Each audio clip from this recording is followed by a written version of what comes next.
খবর 24 সাথে আপনাকে স্বাগত। নতুন নতুন খবর জানার জন্য আমাদের চ্যানেলে চোখ রাখুন।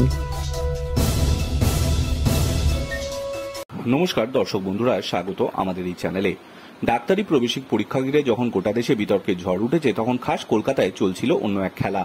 লোক ঠকানোর নতুন কারবার শুরু হয়েছিল শহরের বুকে। সরকারি মেডিকেল কলেজে সিট পাকা করে দেওয়ার টোপ দিয়ে লাখ লাখ টাকা হাতিয়ে নেওয়ার অভিযোগ। বিশ্বাস অর্জন করতে দেখানো হয়েছিল ভুয়ো নথিপত্র। সেই জালিয়াতির অভিযোগে ইতিমধ্যেই এক কোচিং সেন্টারের কর্তাকে গ্রেফতার করেছে শেক্সপিয়ার সরণি থানার পুলিশ। ধৃত ওই ব্যক্তির নাম সৌরিশ ঘোষ। পুলিশ সূত্রে খবর, ওই ব্যক্তি প্রাইভেটে একটি কোচিং সংস্থা চালায়। জানা যাচ্ছে, কলকাতার বাসিন্দা এক ব্যক্তিকে ফাঁদে ফেলেছিলেন সৌরিশ এবং তার দলবল। এই ব্যক্তিকে টোপ দেওয়া হয়েছিল তার মেয়ে সরকারি মেডিকেল কলেজে সিট পাইয়ে দেওয়া হবে, তার বিনিময়ে মোটা অঙ্কের টাকা লাগবে। সেই টোপে পা দিয়েই এখন মাথায় হাত ওই ব্যক্তির। দাবি করা হচ্ছে, সৌরিশ ঘোষ নামে ওই প্রতারকের ব্যাংক অ্যাকাউন্টে 11,80,000 টাকা পাঠিয়ে দিয়েছিলেন তিনি। শুধু তাই নয়, সঙ্গে নগদে আরো 5 লাখ টাকা দিয়েছিলেন। পুলিশ সূত্রে খবর, অভিযোগকারীর বিশ্বাস অর্জনের জন্য তাকে কিছু ভুয়ো নথিপত্র পাঠানো হয়েছিল, যেখানে দেখানো হয়েছিল অভিযোগকারীর মেয়ের নাম রাজ্যের এক সরকারি মেডিকেল কলেজে ভর্তির জন্য তালিকাভুক্ত হয়ে গিয়েছে।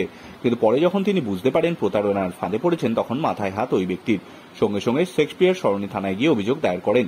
সেই অভিযোগের ভিত্তিতেই ইতিমধ্যেই সৌরিশ ঘোষকে গ্রেফতার করেছে পুলিশ। ধৃতকে আদালতে পেশ করা হলে বিচারক 5 জুলাই পর্যন্ত তার পুলিশি হেফাজতের নির্দেশ দিয়েছে। ব্যুরো রিপোর্ট, খবর 24x7।